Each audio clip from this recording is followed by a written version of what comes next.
ভিডিওটা তো ইতিমধ্যে সবাই দেখছেন, কিন্তু এইটা যে আসলে মনিরের বাবা ছিল সেটা আমি জানতাম না। ভিডিওটা দেখেন আর কি মনিরের ভাষায়, তারপর কথা বলতেছি। কারো চিরজীবন বেঁচে থাকেন, আমরাও বাঁচব না, কিন্তু আজকে ভদ্র সমাজের কাছে আমার প্রশ্ন, আপনাদের বাবা আছে তো নাকি? বৃদ্ধ বাবা আছে তো? আমার কথা হলো, এই ছেলেটা যেভাবে ব্যবহার করেছে একটা বৃদ্ধ লোককে, আপনাদের ভদ্র সমাজের কাছে প্রশ্ন, তাকে কি করা উচিত? এবং আমি আমার দলের কাছে এবং আমার ভালোবাসার মানুষদের কাছে বলবো, ওর ঠ্যাংটা যেন না থাকে কোনোদিন। আর বাবা আমাকে হাজারো ব্লেম দেখ, চোর বাটপার ছিটার যা মন চাই তা দেখ, তারপরেও তো আমার বাবা সে নাকি? বাবা তো কারো চিরে জীবন বেঁচে থাকে না। তারপরও আমি বলতে চাই, যে ঠ্যাংটা দিয়ে আমার বাবার সামনে বসছে, যদি আমার ক্ষমতা থাকে এই ঠ্যাংটা আমি ফালাই দিব। আসলে একজন ছেলের জন্য একটা বাবার সবসময় কষ্ট, এটা আমরা মানে ছোট থেকেই দেখে আসছি, বা বিভিন্ন বিষয় নিয়ে এই সমস্ত বিষয়গুলো আমরা দেখছি। কিন্তু মানে পাতি নেতা দেশে ভরে গেছে, বিষয়টা বুঝতে পারছেন?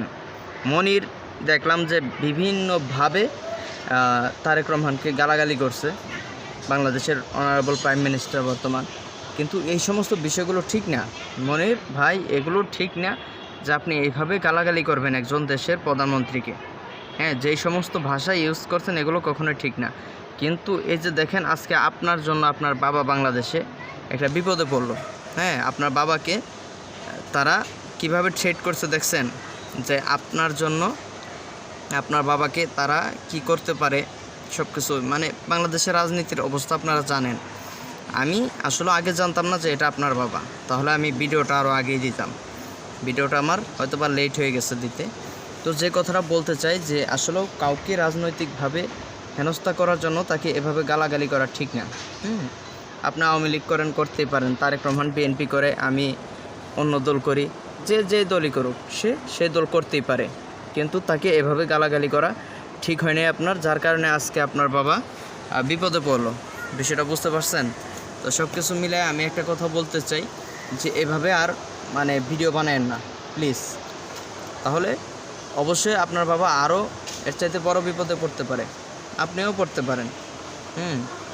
হয়তোবা দেশে আসতেছেন না এমন কিছু, যদি দেশে আসেন তাহলে হয়তোবা আপনি এর চাইতে বেশি বিপদে পড়তে পারেন। আমি আসলে আউটডোর ভিডিও বানাই না, কিন্তু আপনার এই ভিডিওটা আমি আউটডোর বানানোর চেষ্টা করলাম, এবং এই যে আপনার বিষয়টা আমি তুলে ধরলাম মানুষের কাছে। অবশ্যই মানুষ এর প্রতিক্রিয়া কমেন্টে জানাবে।